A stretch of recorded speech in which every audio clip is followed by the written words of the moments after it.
Hey everybody, it's Travis with Food Forest Design, Minnesota, and just gonna make a quick video and update on my indoor fruit trees and some of my other stuff in my banana trees, and just show you how much progress they have made, and even indoors, just sitting in the window or under grow lights. But I'm gonna flip you around.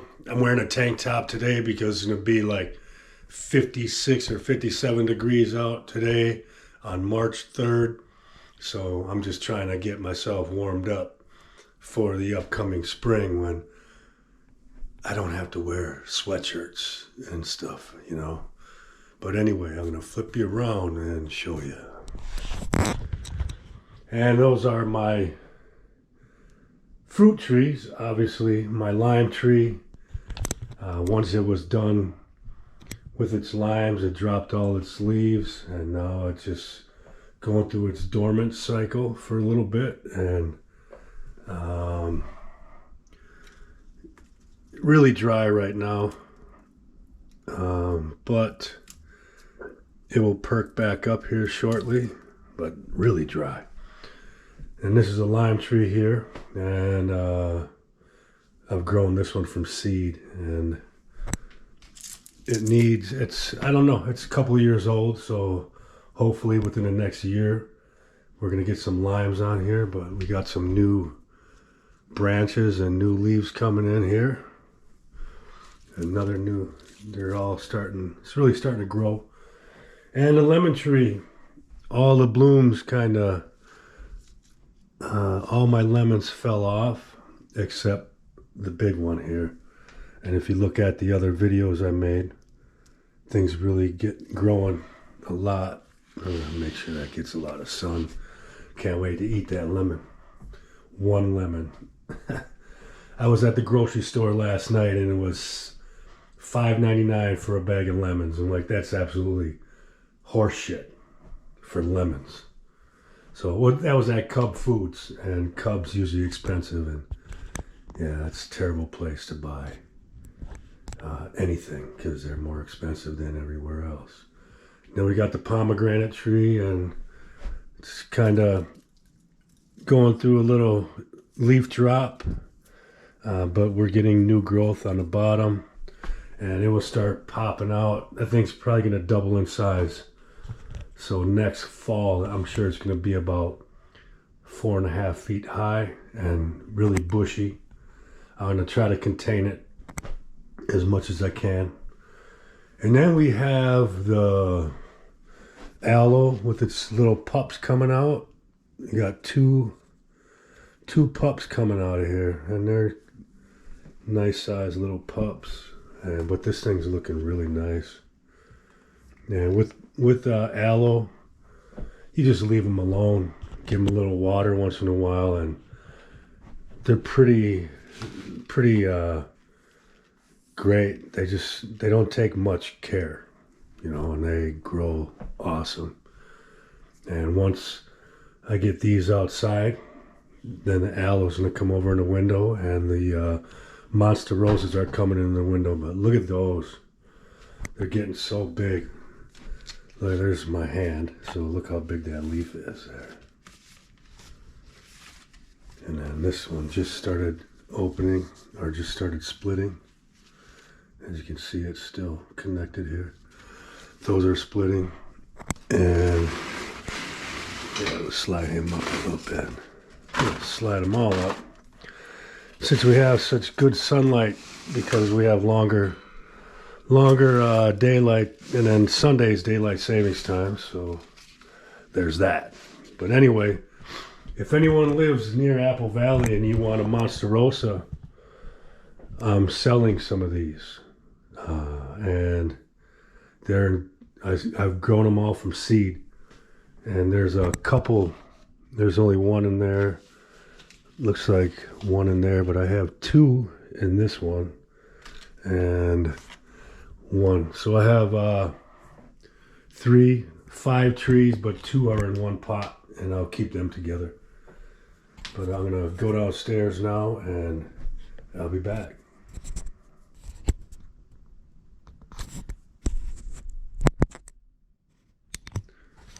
Okay, we are downstairs in my living room, and I have consolidated all of my trees and plants and everything into the window.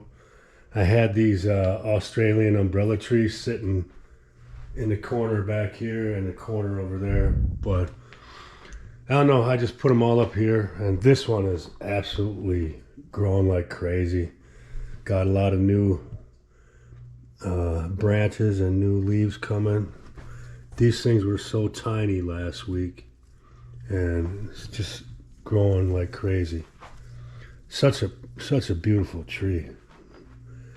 And then we got the hardy orange, which just continues to amaze me. And we got some new growth coming in there. And the coffee tree is exploding down here since I put it down below. So it's getting a lot more sun down there than it did on the top. And I added this umbrella tree down here so it could capture more sun. It seems to be doing a lot better. Then we got the ponytail palms that are going absolutely crazy, and growing these from seed, and they're a couple years old now. And that one started at the same time, and it's just crazy how nature works. But that one's taking a little more time to grow. And then we got the little baby banana trees here. They're growing fine, and another couple little ones here. And then this one here, and it's got a nice pup on the side of it.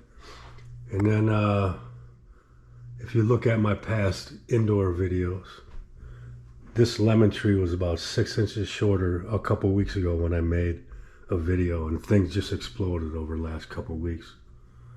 And I'm gonna have to put it in a bigger pot.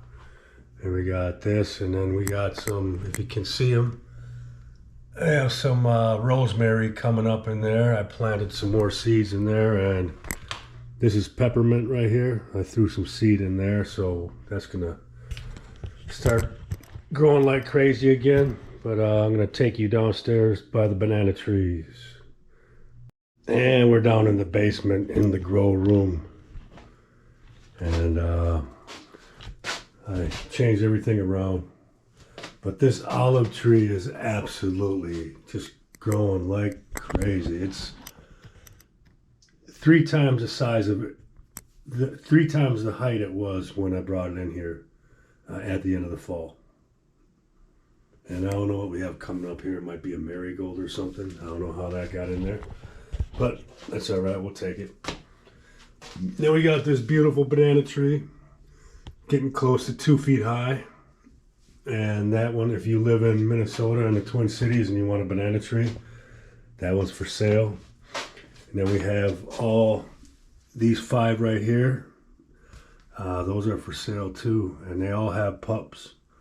So this one has actually 1, 2, like 5 pups growing.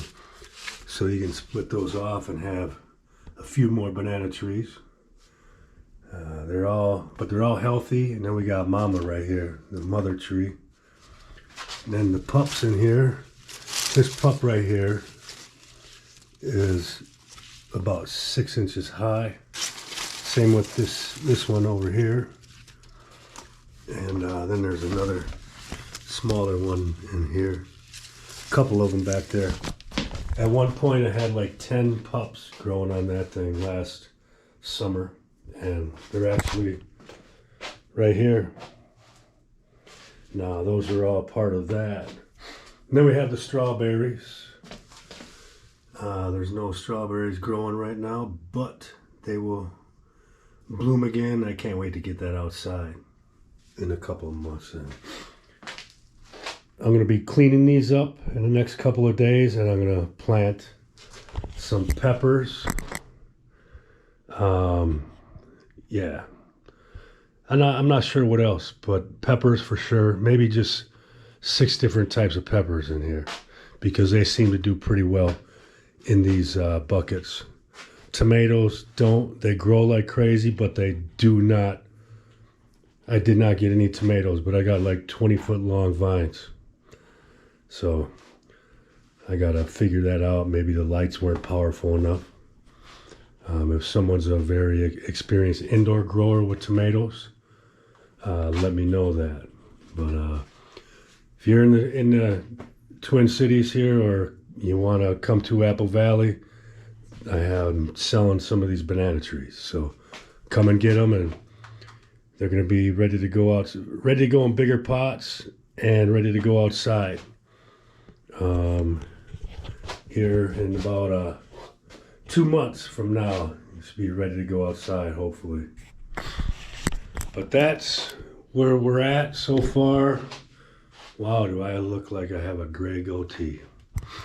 Anyway, we still have time to get that, get your backyard, your lake home, a homestead, whatever. Let's get it designed before the spring so you can start planting right away.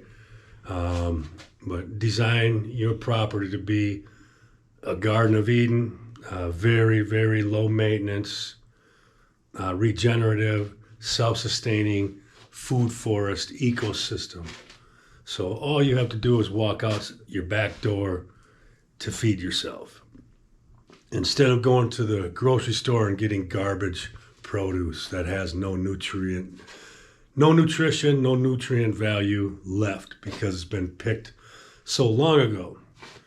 But anyway, get a hold of me at foodforestdesignminnesota.com, and let's set up a consultation call with me or one of my other designers, and let's get some backyard food producing spaces going. Have an amazing Monday, my friends. Grow food, not lawns. See you.